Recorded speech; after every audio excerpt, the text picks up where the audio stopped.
बिस्मिल्लाहिर्रहमानिर्रहीम, अस्सलामुअलैकुम। मैं हूं मोहम्मद उसामा गाजी और आप देख रहे हैं न्यूज़ आत।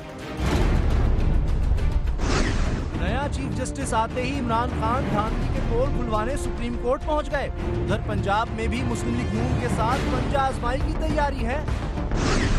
लाहौर में शिया आलिम दीन का कत्ल फिरका वारियत फैलाने की कोशिशों का तसलसल है या इंतहा पसंदों की वारदात, जो भी हो मगर ये तय है कि हुकूमत नाकाम हो रही है।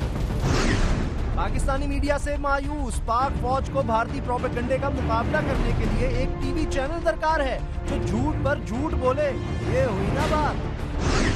सकूते ढाका को 42 बरस बीत गए, हम अपने जख्मों की बिस आज तलक चाट रहे हैं और बांग्लादेश की अवामी लीग आज तक जहर थूक रही है।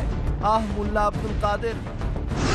करोड़ों भूख से बिलखते इंसानों के देश के एक राजकुमार ने शादी पर अरबों लुटा दिए। नए चीफ जस्टिस के आते ही इमरान खान धांधली के पोल खुलवाने सुप्रीम कोर्ट पहुंच गए हैं। 4 हलकों को चैलेंज किया हुआ है। चीफ जस्टिस ने कहा अगर हम इस तरह से केसेस खोलेंगे तो एक अंबार लग जाएगा। इमरान खान फिर इसके बाद खुद रोस्ट्रम पर आते हैं और कहते हैं कि यह मामला बड़ा अहम है, बुनियादी हुकूक का है, इसलिए वो खुद आए हैं। बहरहाल इलेक्शन कमीशन को चीफ जस्टिस ने हुक्म दे दिया है सुप्रीम कोर्ट ने कि वो 15 दिन के अंदर अंदर यहां पर तस्दीक पेश करे, रिपोर्ट पेश करे अंगूठों के निशानात की। इसी हवाले से अगर देखा जाए तो इमरान खान कई महाजों पर लड़ रहे हैं। कहीं वो ड्रोन के खिलाफ धरने दे रहे हैं। 22 दिसंबर को लाहौर में भी एहतजाज करना है महंगाई के खिलाफ। लेकिन वज़ीर इत्तलात और नशरियात परवेज रशीद का यह कहना है कि बिलावल भुट्टो और जरदारी के हाथों में खेल रहे हैं इमरान खान, और इस वक्त खैबर पख्तूनख्वा में महंगाई पंजाब से ज्यादा है। धरना लाहौर में क्यों दिया जा रहा है, एहतजाज लाहौर में क्यों दिया जा रहा है, इन सबों पर बात करेंगे। हमारे साथ हैं शीरी मज़ाहरी, सेक्रेटरी इत्तलात पाकिस्तान तहरीक इंसाफ। शीरी मज़ाहरी साहिबा, बहुत शुक्रिया आपके वक्त का। क्या ये सब अचानक जब सुप्रीम कोर्ट में भी आप जा रहे हैं, धरने भी दिए जा रहे हैं, एहतजाज भी किया जा रहा है, मिड टर्म इलेक्शंस के लिए हो रहा है? नहीं जी, देखें ये नेशनल इश्यूज हैं। पहले तो मैं क्लैरिफाई करूं कि ये पिटिशन जो हमारी थी सुप्रीम कोर्ट के पहले से सुप्रीम कोर्ट में थी, ये कोई नई चीज नहीं दाखिल हुई। हियरिंग की डेट फिक्स, जो आउटगोइंग चीफ जस्टिस थे उन्होंने ये डेट फिक्स करके की थी, तो इस वास्ते आज हम पेश हुए थे। और हम समझते हैं जो हमारा मौक़िफ़ था कि हम ये फ्यूचर के लिए कर रहे हैं ताकि इलेक्ट्रल सिस्टम रिफॉर्म हो और जब इलेक्शंस हो तो सब मान लें कि साफ और शफाफ हुए हैं। और सुप्रीम कोर्ट ने एक लिहाज से हमारी बात को एक्सेप्ट किया है, क्योंकि 2 जगहों पे सुप्रीम कोर्ट ने जिधर ऑर्डर दिया था कि थंबप्रिंट और वेरिफिकेशन हो, उन 2 हलकों में नहीं कैरी आउट हुआ वो ऑर्डर। तो अब उन्होंने इलेक्शन कमीशन से 2 लेवल पे 2 रिपोर्ट्स एक तरह मांगी है। एक तो कि क्यों नहीं उनके ऑर्डर इम्प्लीमेंट हुए, और दूसरा कि जिधर डिलेज हुए हैं ट्राइब्यूनल्स में, जिधर अभी हियरिंग शुरू नहीं हुई, क्या वजूहात हैं। तो हम समझते हैं ये पीटीआई की एक विक्ट्री है कि हमारा जो मौक़िफ़ है कि हम सिर्फ ये चाहते हैं कि इलेक्शन रिफॉर्म हो, सिस्टम रिफॉर्म हो, ताकि साफ और शफाफ इलेक्शन हो और लोग एक तस्लीम करें कि साफ और शफाफ हुए हैं। लेकिन जमहूरियत को खतरा हो सकता है। परवेज रशीद वज़ीर इत्तलात कह रहे हैं कि सब इक़दाम जमहूरियत के खिलाफ हैं। मेरी बात सुने, ये तो जमहूरियत का के हक में फैसला है और ये पिटिशन है हमारी कि अगर जमहूरियत में कमजोरियां हैं, क्योंकि जमहूरियत का एक बड़ा इंपॉर्टेंट, एक तो फ्री मीडिया है, फ्री इंडिपेंडेंट जुडिशरी है, तीसरा फेयर एंड फ्री इलेक्शंस है।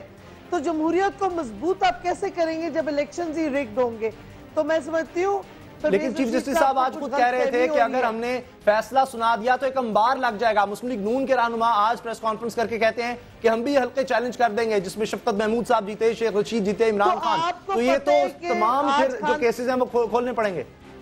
मेरी बात सुने, आज नेशनल असेंबली में खान साहब ने फिर क्लियरली कहा है कि जो जिधर पीटीआई जीती है, बेशक हुकूमत उन हलकों को भी रीकाउंट कर ले, वेरीफाई कर ले, हमें कोई इतराज नहीं। हम कहते हैं जिधर चाहे हुकूमत करे, लेकिन जिधर जिधर हम समझते हैं, हमने वो पिटिशंस एज अ सैंपल किए हैं कि अगर उनमें गड़बड़ निकलती, जैसे कराची में जब खुले 1-2 हलके, तो वहां निकली गड़बड़ जब थंबप्रिंट वेरिफिकेशन हुई। इसी लिहाज से अगर 2, 3, 4 हलकों में निकल आती है तो फिर हमें पता चलेगा क्या गड़बड़ हुई, कैसे हुई, कौन जिम्मेदार ठहरे। हुकूमत चाहती है और हल्कों में तो फिर बेशक तमाम, मेरा सवाल ही है, क्या जनरल इलेक्शन सारे मशकूक नहीं हो जाएंगे? क्योंकि चौधरी निसार ने खुद कहा था कि मैं आज बता देता हूं कि 60 से 80% जो हैं वो तस्दीक ही नहीं हो सकेगी अंगूठों के निशानात की। देखें उसामा, असल बात तो ये हुकूमत, वो चौधरी निसार साहब ने जब वो कहा था, ये तो खुद ही एडमिशन होगी कि इलेक्शन की क्रेडिबिलिटी पे एक बहुत बड़ा क्वेश्चन मार्क है। तो हम समझते हैं कि अगर गड़बड़ हुई है तो पता चलना चाहिए कैसे और किसने की, उनको सजा दी जाए और सिस्टम को ट्रांसपेरेंट करें। और आज चौधरी निसार साहब ने कहा है कि आप जैसा चाहते हैं हमें सजेशन दें, तो हम अब उनको खान साहब एक खत लिखेंगे कि रेफरेंस देंगे उनकी आज की स्टेटमेंट का, और हमें उम्मीद है कि हुकूमत हमारे साथ कोऑपरेट करेगी जमहूरियत को मजबूत बनाने में। और जो दूसरा आपने सवाल पूछा महंगाई का, मतलब ये तो बचपने वाली बात है ना परवेज रशीद साहब की, कि बिलावल भुट्टो के जरदारी के हाथों में हम खेल रहे हैं। अगर पीपीपी के लीडर्स ने तस्लीम किया है कि महंगाई है, पीटीआई का प्रोटेस्ट सही है, पीटीआई अवाम की आवाज है, तो इसमें क्या खराबी है? हम तो कहते हैं सारी सियासी जमातें हमें मिल के आए, प्रोटेस्ट करें, क्योंकि हुकूमत कुछ कर नहीं रही। हुकूमत की पॉलिसीज महंगाई पर परवेज रशीद साहब कह रहे हैं कि खैबर पख्तूनख्वा, पेशावर में महंगाई ज्यादा है पंजाब से। मुझे नहीं पता कौन से स्टेटिस्टिक्स वो इस्तेमाल कर रहे हैं, लेकिन प्राइसेस हर जगह बराबर बढ़ रहे हैं और हमारा हक जमहूरी हक है। हम लाहौर में करेंगे, हम इंशाल्लाह मेरे ख्याल में जनवरी के पहले हफ्ते में इंटीरियर सिंध में करेंगे। हम जिधर जिधर चाहे हम करेंगे महंगाई का प्रोटेस्ट, क्योंकि हुकूमत दिन ब दिन नई तजवीज़ें ला रही है जिससे गरीब आदमी कुचला जा रहा है और अमीर की ब्लैक मनी व्हाइट वॉश हो रही है। आपने देखा है ये जो व्हाइट वॉश स्कीम्स अब आ रही हैं और कोई जो टैक्स जिन्होंने देना है उनसे टैक्स नहीं लिया जा रहा। तो ये हमारा जमहूरी हक है, हम महंगाई के खिलाफ। लेकिन श्री साहिबा, पिछले दौरे हुकूमत में तहरीक इंसाफ ये कहती थी कि पंजाब हुकूमत जब कहती है कि महंगाई इस वक्त पीपल्स पार्टी की वजह से हो रही है, तहरीक इंसाफ कहती थी नहीं CRBI महंगाई को कंट्रोल किया जा सकता है। आप समझती हैं कि खैबर पख्तूनख्वा में हालात ऐसे हैं, तहरीक इंसाफ वहां महंगाई को कंट्रोल कर सकी है? हम समझते हैं जिधर जिधर प्रोविंशियल इख्तियार है उधर खैबर पख्तूनख्वा की हुकूमत कोशिश कर रही है, लेकिन जब नेशनल लेवल पे आप कीमतें बढ़ाएंगे, आप यूटिलिटी प्राइसेस बढ़ाएंगे, तो फिर ये एक नेशनल इशू है। और हम समझते हैं पीटीआई कोई खैबर पख्तूनख्वा की पार्टी तो नहीं है सिर्फ, हम तो नेशनल पार्टी हैं और हमारा हक बनता है हम लाहौर में करें। क्या परवेज रशीद साहब समझते हैं लाहौर PMLN की जागीर है कि उधर कोई पार्टी प्रोटेस्ट नहीं कर सकती? वो आपको कह रहे हैं, चैलेंज कर रहे हैं कि आप मीनार पाकिस्तान पर जलसा करके दिखाएं, मॉल रोड पर नहीं, वहां हल्ला गुल्ला नहीं करने दिया जाएगा, लोगों के लिए मुश्किलात पैदा होंगी। मेरी बात सुने, अव्वल तो वो कौन होते हैं हमें चैलेंज देने वाले? हम तो जलसे बहुत से करा चुके हैं मीनार पाकिस्तान पे, PMLN करा के हमें दिखाए ना, कितने लोग ला सकते हैं वो मीनार पाकिस्तान पे। बात तो जब बनेगी, हम जिधर हम चाहेंगे, हमने परमिशन ली है, हम उधर पीसफुल जलसा करेंगे महंगाई के खिलाफ, हमारी रैली होगी महंगाई के खिलाफ। और मैं समझती हूँ ये हमारा प्रेरोगेटिव है सिलेक्ट करना जगह, ना ये कि हम बचपना चैलेंजेस को आंसर करें। क्या ये सब बल्दियाती इलेक्शंस के लिए किया जा रहा है? इमरान खान तो वाज़ेह कह चुके हैं किसी सूरत बल्दियाती इलेक्शंस फ्री एंड फेयर नहीं हो सकते। तो इसका मतलब ये नहीं कि सारे इक़दाम की वजह से ऐसा हो सकता है कि हुकूमत अपना टाइम 4-5 साल का पूरा ही ना कर सके। उसामा, आपको गालिबन आज नहीं पता कि चौधरी निसार साहब ने फ्लोर ऑफ द हाउस पे हमें कहा है कि खैबर पख्तूनख्वा जो बायोमेट्रिक सिस्टम बल्दियाती इलेक्शन के लिए इख्तियार कर रही है, हमें भी इन्वॉल्व करे, हमें साथ में लाएं सारी सियासी पार्टीज को, ताकि पंजाब और सिंध में भी इसी तरह इलेक्ट्रॉनिक और बायोमेट्रिक सिस्टम इम्प्लीमेंट हो बल्दियाती इलेक्शन के लिए। तो उन्होंने तो हमारी जो हम डिमांड्स हैं एक तरह से एक्सेप्ट किए कि जायज़ हैं ये डिमांड्स। जी, आपको नहीं लगता कि इन इक़दामात से ये तमाम जिनका मैं जिक्र कर रहा हूँ, धरना हो या 22 दिसंबर को एहतजाज हो, इलेक्शंस को चैलेंज करना हो, ये सब से मुस्लिम लीग नून की हुकूमत को खतरा हो सकता है, अपना वक्त ही ना पूरा कर सके? नहीं, देखें खतरा क्यों होगा? हम समझते हैं कि अगर हमारी जो रिफॉर्म का एजेंडा है, जो चेंज का एजेंडा है, अगर उससे पाकिस्तान की बेहतरी हो सकती है, जो हम समझते हैं हो सकती है, तो फिर तो पीएमएल नून को हमें कॉन्फिडेंस में लेना चाहिए, हमारे साथ कोऑपरेट करना चाहिए। अगर हम पीएमएल नून की हुकूमत को नहीं चलने देखना चाहते तो हमने इलेक्शन का रिजल्ट क्यों एक्सेप्ट किया? हम तो बार बार यही कह रहे हैं, हमने इलेक्शंस एक्सेप्ट कर लिए, नई हुकूमत को एक्सेप्ट कर लिया, लेकिन रिगिंग हमने नहीं एक्सेप्ट की। और जिधर हम समझते हैं आम आवाम पे जुल्म हो रहा है महंगाई का, वो हम नहीं एक्सेप्ट करेंगे, हम प्रोटेस्ट करेंगे, हम ऑल्टरनेटिव्स देंगे, और अगर रिस्पॉन्सिबल हुकूमत है वो हमारी बात सुनेगी। जी बहुत शुक्रिया शीरी मुजाहिरी साहिबा, सेक्रेटरी पाकिस्तान तहरीक इंसाफ, आपने हमें वक्त दिया। पाकिस्तान तहरीक इंसाफ का कहना है कि चाहे धरने का मामला हो, महंगाई के खिलाफ 22 दिसंबर को होने वाला एहतजाज हो, या इलेक्शंस को चैलेंज करना हो, इसका मकसद हरगिज ये नहीं कि मुस्लिम लीग नून की हुकूमत को खत्म किया जाए, और वो समझते हैं इससे मुस्लिम लीग नून की हुकूमत को खतरा नहीं, ये उनका जमहूरी हक है। न्यूज़ आवर में मिलते हैं ब्रेक के बाद। लाहौर में शिया आलिम दीन का खत्म फिरका वारियत फैलाने की कोशिशों का तसलसल है या इंतहा पसंदों की वारदात, जो भी हो मगर ये तय है कि हुकूमत नाकाम हो रही है।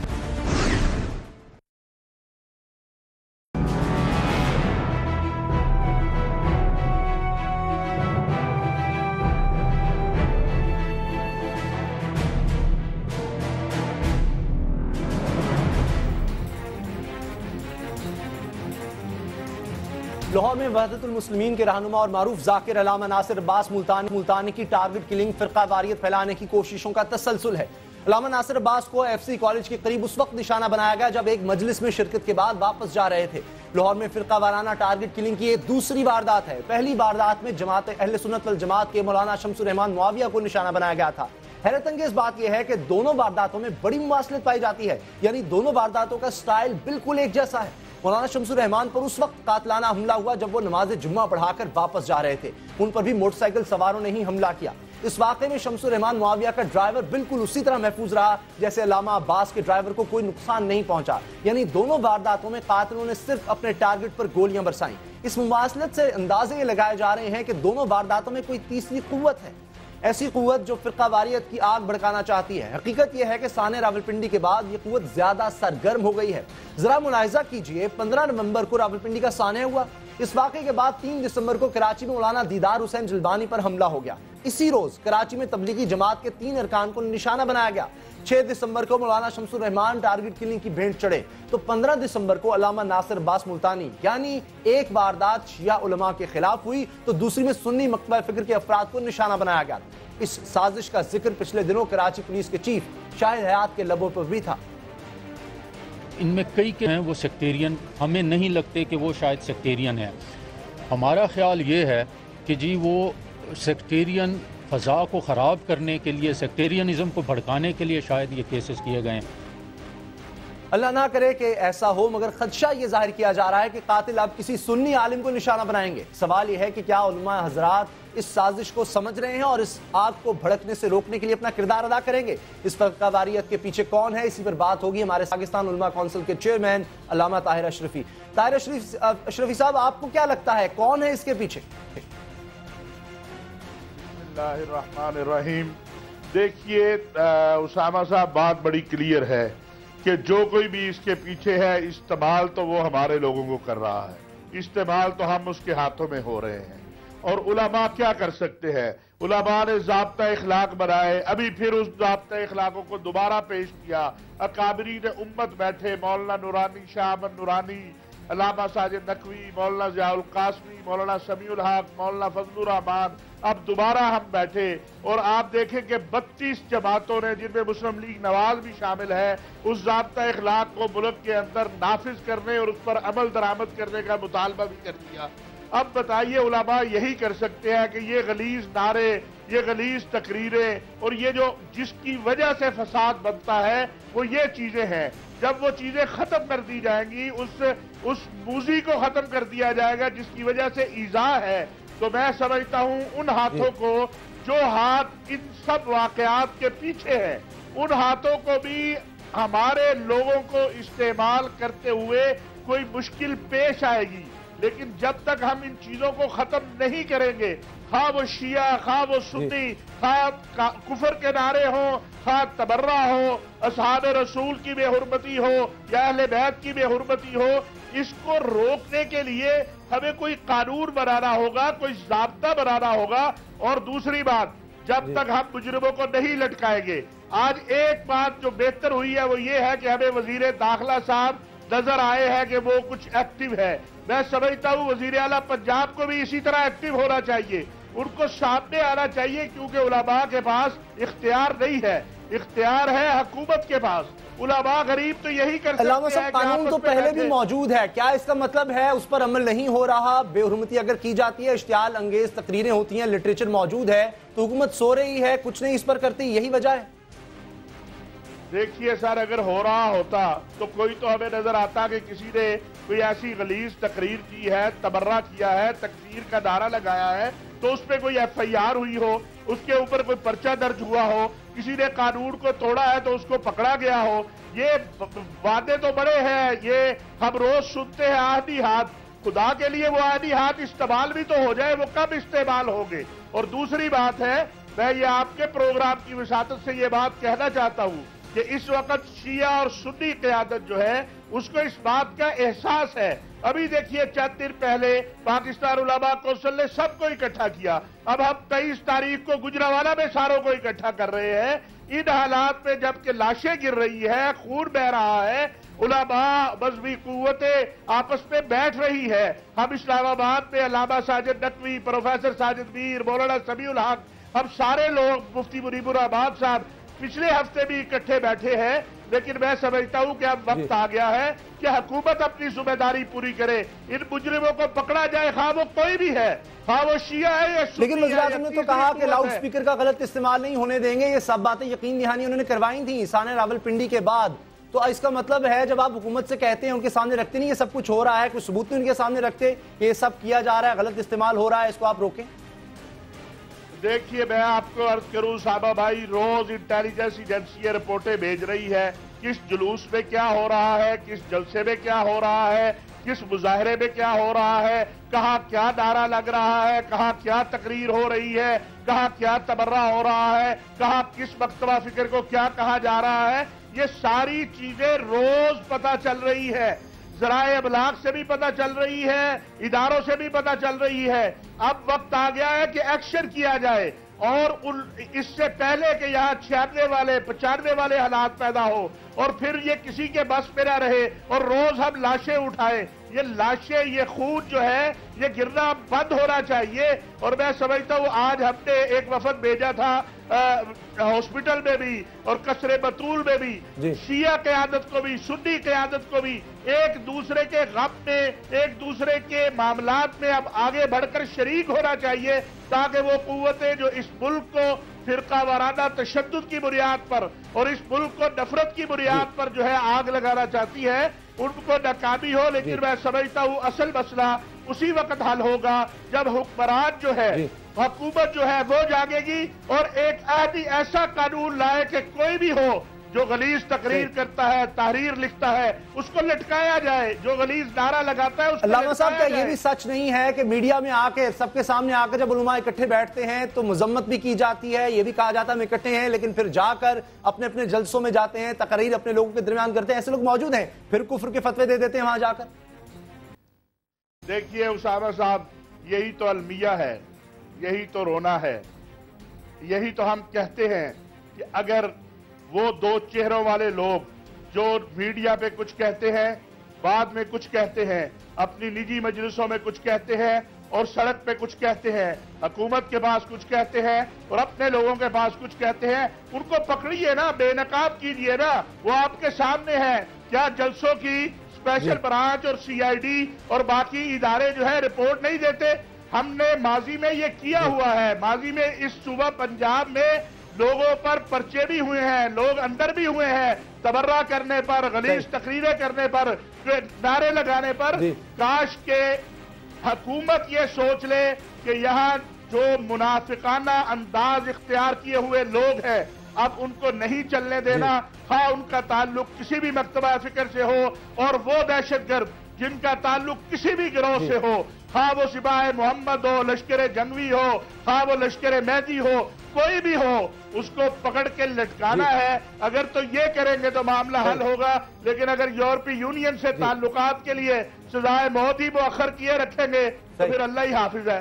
जी, बहुत शुक्रिया अल्लामा ताहिर अशरफी, पाकिस्तान उलमा कौंसिल, आपने वक्त दिया। जब तक मुजरिमों को सजा नहीं होती, इश्तियाल वाली तकरीरें जिनमें बेहुरमती की जाती है मजहबी शख्सियात की, वो तकरीरें नहीं रुकती, ये सिलसिला नहीं रुक सकता। एक जानिब एक शिया आलिम को कत्ल किया जाता है, फिर सुन्नी आलिम को कत्ल किया जाता है। ये सिलसिला तभी रुक सकता है जब आइन और कानून पर अमल किया जाए। सानिया रावलपिंडी के बाद भी हुकूमत एक कदम भी आगे की जानिब नहीं बढ़ी इस पर अमल दरामद करवाने के लिए। न्यूज़ आवर में मिलते हैं ब्रेक के बाद। पाकिस्तानी मीडिया से मायूस, पाक फौज को भारतीय प्रोपेगेंडे का मुकाबला करने के लिए एक टीवी चैनल दरकार है जो झूठ पर झूठ बोले। ये हुई ना बात।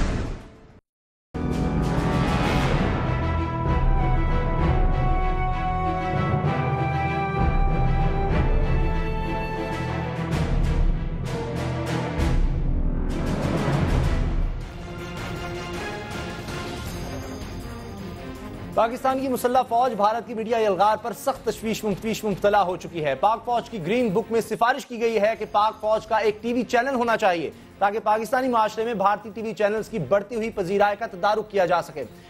ये गैर मामूली सिफारिश ग्रीन बुक के लिए फौज के एक हाजिर सर्विस मेजर जनरल की तरफ से तहरीर करदा एक स्ट्रेटजी रिपोर्ट में की गई है। अंग्रेजी रोजनामे द न्यूज के मुताबिक ये रिसर्च रिपोर्ट बावर्दी माहिरीन ने तहरीर की जो अब ग्रीन बुक के बाब नीम रिवायती जंग का हिस्सा है। ग्रीन बुक GHQ हर 2 माह बाद छाया करता है और ये अंदरूनी इशात होती है और उम्मीदी तौर पर इसे खुफिया रखा जाता है।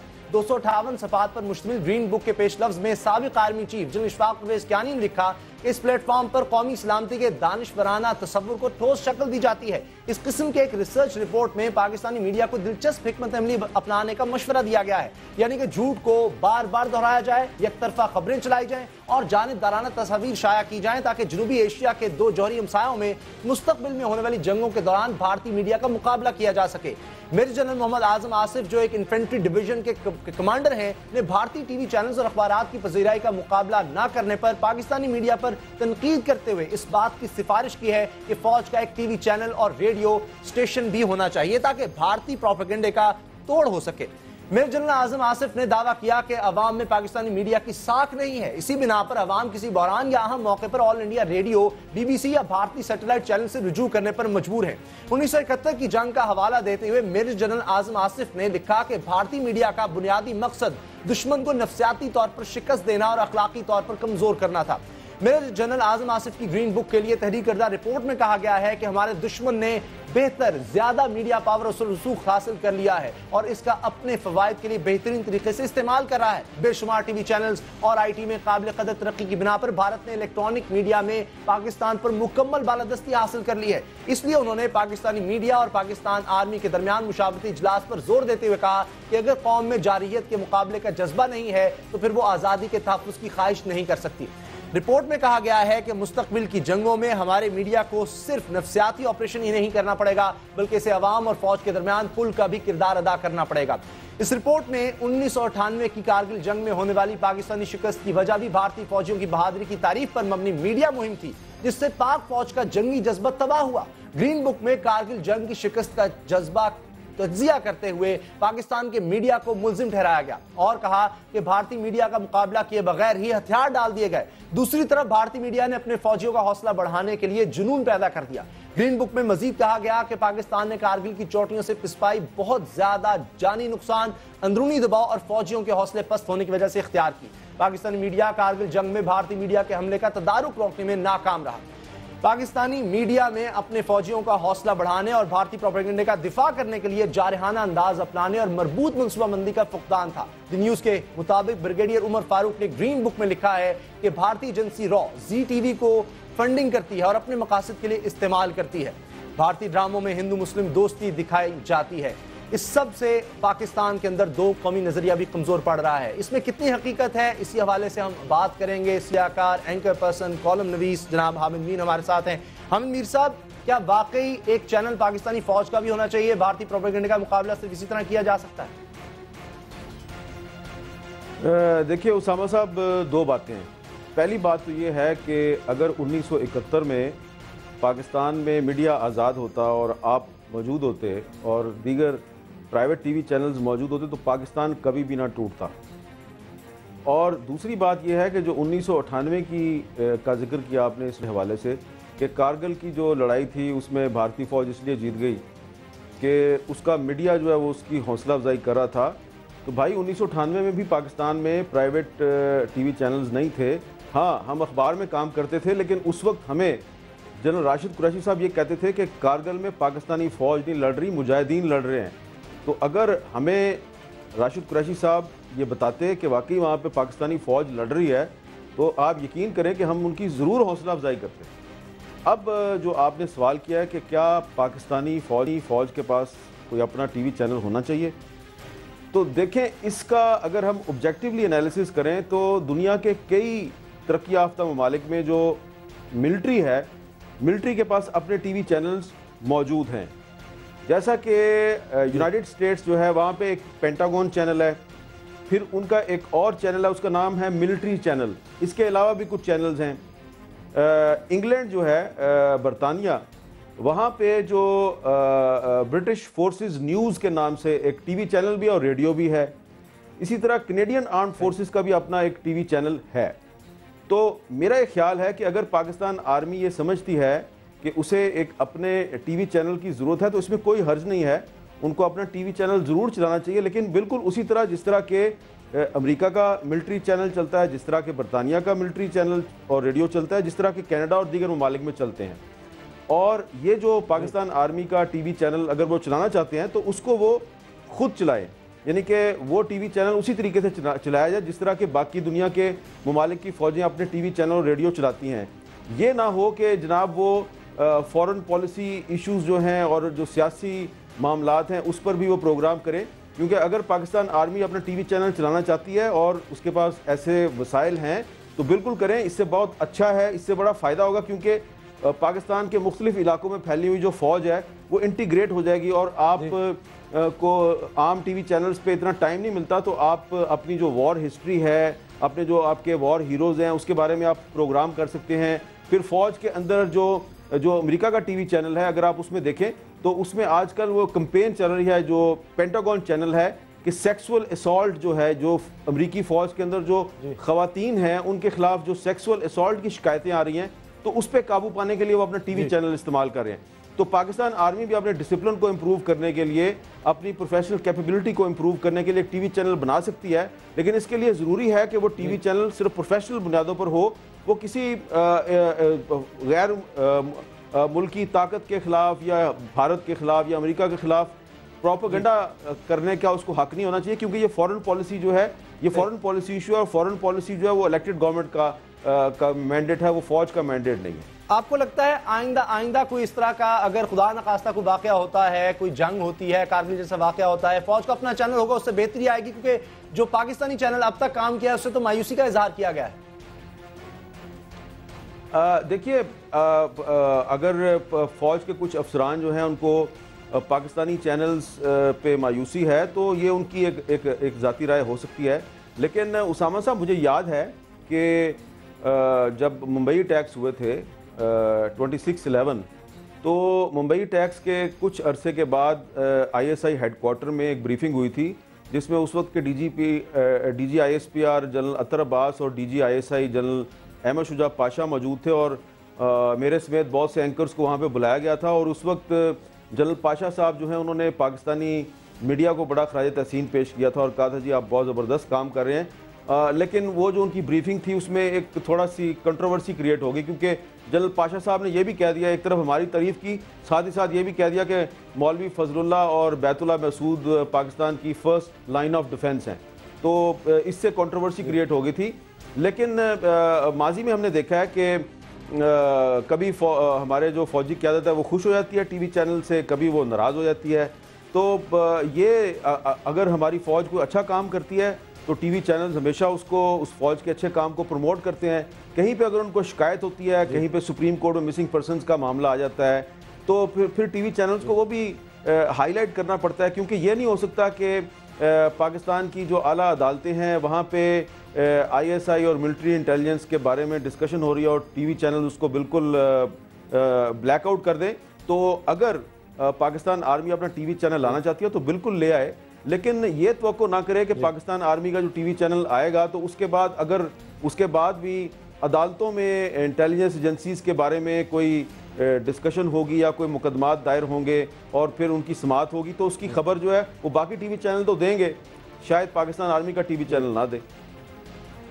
ज्यादा इसमें भारत की बात की गई है, उनके मीडिया की, कि हमारे मीडिया से वो बहुत आगे है, बहुत पावरफुल है, वो जो बात करता है उसको लोग ज्यादा समझते हैं, क्रेडिबिलिटी हमारे चैनल्स की कम है। इस बारे में भी फरमाएगा, और क्या रॉ वाकई मुलव्वस है, वहां पर फंड करती है मुख्तलिफ चैनल्स को? देखें, मुझे इसमें अब बहुत ज़्यादा मुझे इसका काफ़ी सारा पता है कि रॉ जो है वो क्या करती है और क्या नहीं करती, और यहाँ पाकिस्तान में कौन क्या करता है और क्या नहीं करता। लेकिन हमें हर चीज़ को इंडिया की नज़र से नहीं देखना चाहिए। इसमें कोई शक नहीं है कि जो इंडियन मीडिया है वो हमसे बहुत ज़्यादा एडवांस है। उसकी वजह यह है कि इंडियन मीडिया पे उतनी रिस्ट्रिक्शंस नहीं है जितनी कि पाकिस्तानी मीडिया पे हैं।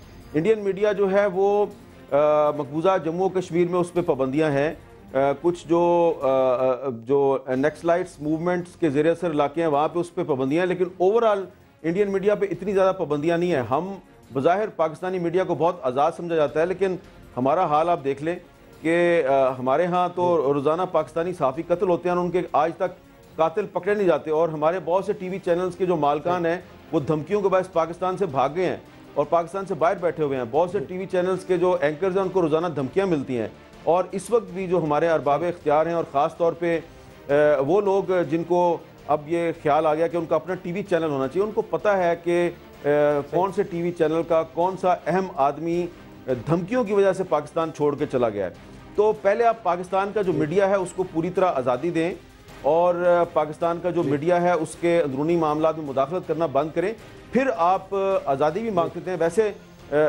अवाम जो है वो बेवकूफ़ नहीं होते, अवाम को आज भी पता है कि भले किसी के पास अपना टीवी चैनल हो या ना हो, लेकिन वो जानते हैं कि कौन सा प्राइवेट टीवी चैनल दरअसल किसकी प्रॉक्सी है और किसकी जंग लड़ रहा है, वो सारा जानते हैं। बहुत शुक्रिया साहब, सीनियर तज्जियाकार सहाफ़ी, आपने हमें वक्त दिया, बड़ी मेहरबानी आपकी। कई मुल्कों में फौज का अपना चैनल होता है, अमेरिका में भी है और पाकिस्तान में भी हो, इसमें कोई हर्ज नहीं है। न्यूज़ आवर में मिलेंगे ब्रेक के बाद। करोड़ों भूख से पिलकते इंसानों के देश के एक राजकुमार ने शादी पर अरबों लुटा दिए।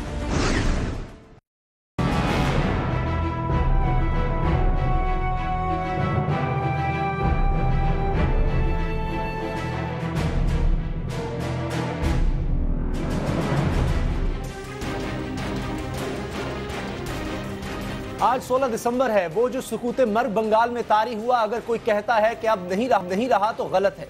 सुकूत मर्ग तारी है, मगर जात के इस जंगल में मफादात के तसादुम से होने वाले शोर शराबों में सुकूत दब गया है। मौत का सन्नाटा है जो नाअहलियों और खराबियों में चिल्लाए चला जा रहा है, मगर नफ्स की सौदागरी में इस्लाह की तरफ ध्यान किसी का नहीं, मसीहा का भी नहीं, मरीज का भी नहीं। 42 साल पहले एक फसल बंगाल में काटी, दूसरी बलूचिस्तान में हिजान परवर भी है और पकी हुई भी। खाकम बदहन अब कटी या कल कटी।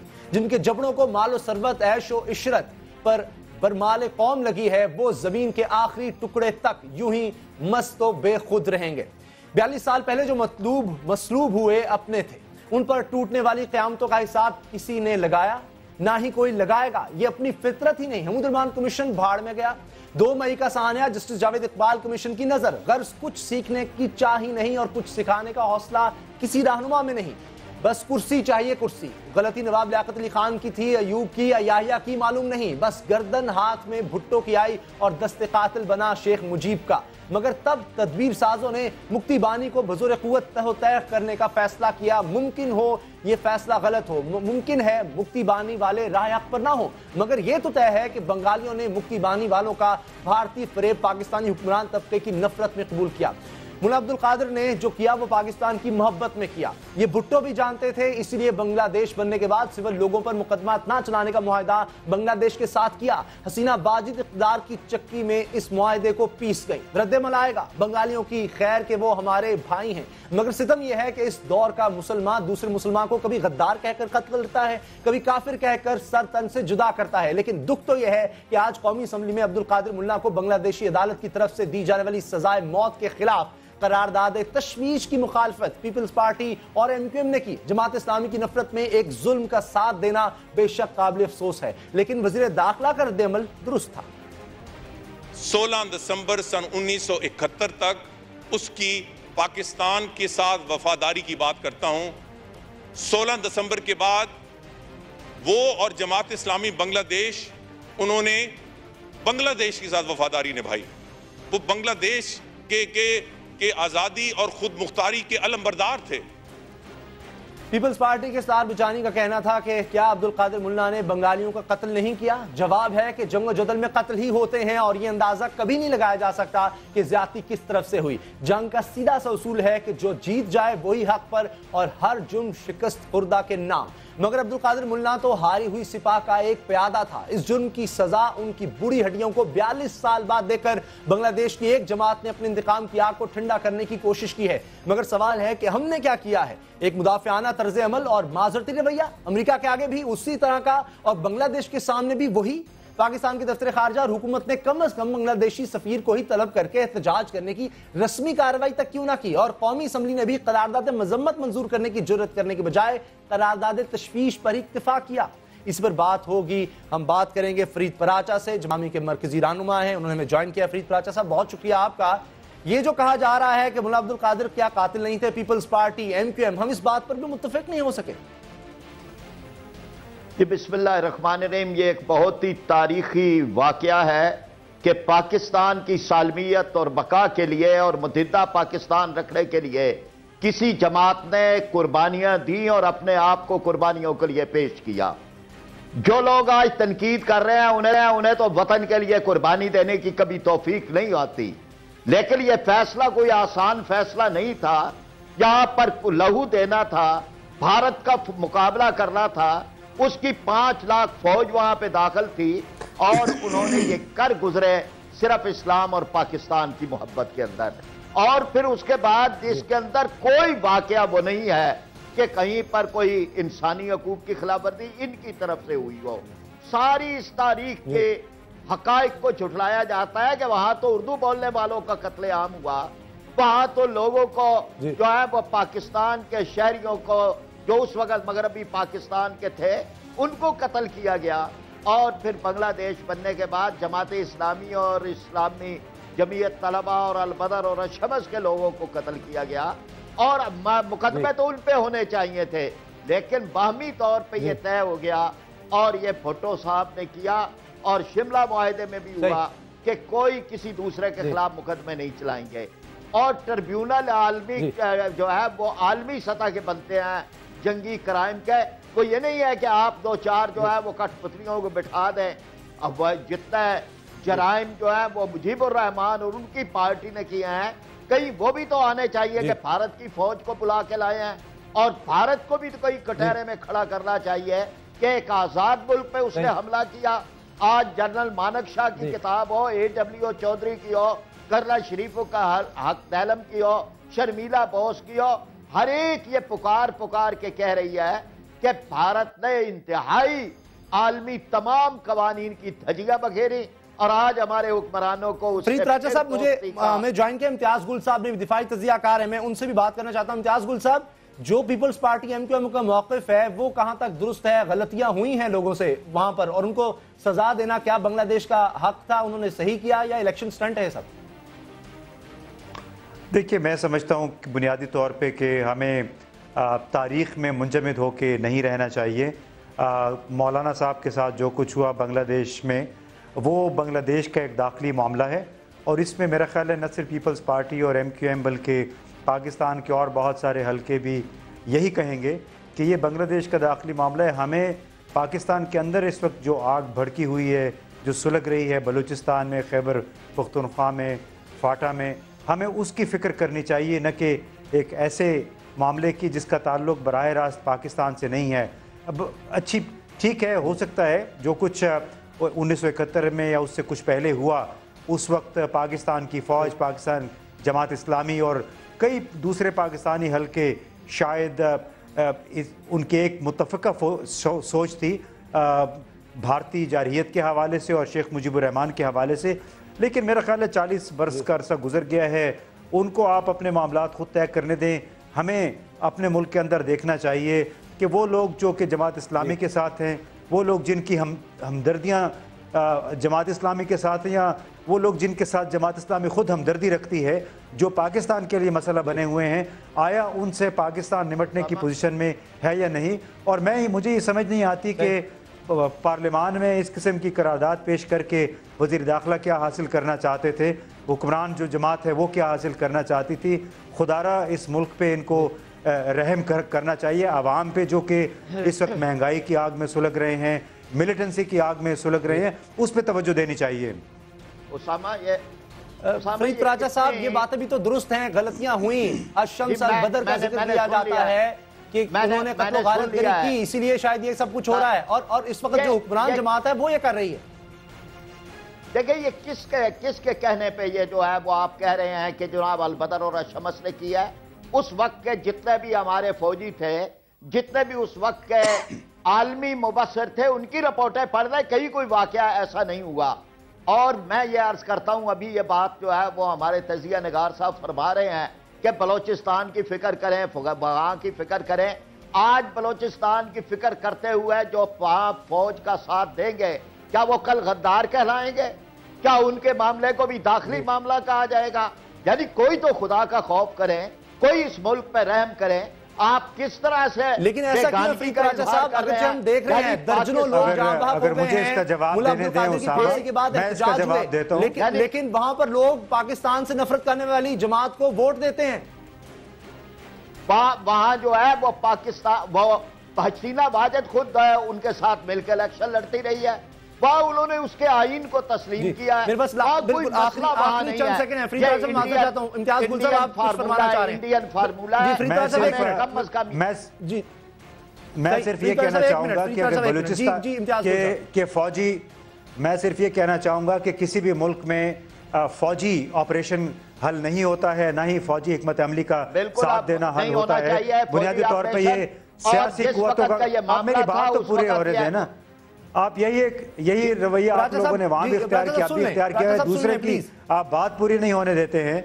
मैं ये कह रहा हूं कि उस वक्त भी शायद आपने गलत काम किया था, अगर इस वक्त भी आप फौज का साथ देंगे बलूचिस्तान में फिर भी गलत करेंगे, क्योंकि सियासी मामलात का हल सियासी अमल के जरिए होना चाहिए, न कि आप जी बिल्कुल, मैं इस पे कायम रहूंगा। बहुत शुक्रिया, बहुत शुक्रिया। मैं माफ़ी चाहता हूं, इस वक्त इम्तियाज गुल साहब सीनियर तज्जियाकार, फरीद राजा साहब जमात इस्लामी के सीनियर रहनुमा, आपने हमें वक्त दिया। मुल्ला अब्दुल कादिर को फांसी दी गई, उसके बाद बांग्लादेश में हालात कंट्रोल से बाहर होते जा रहे हैं। गलतियां अगरचे हुई, लेकिन 42 साल बाद इस तरह से सजा देना कि बैनुल अक़वामी इदारे भी इस पर सवाल उठा रहे हैं, ये तरीकाकार दुरुस्त नहीं था। और पाकिस्तान में भी इस पर करारदाद तशवीश जो है वो मंजूर की गई है। न्यूज़ आवर देखने का बहुत बहुत शुक्रिया। दुआ में याद रखिएगा। अल्लाह ताला आपको नफरतों और औलाद के गम से महफूज रखे। अल्लाह हाफ़िज़।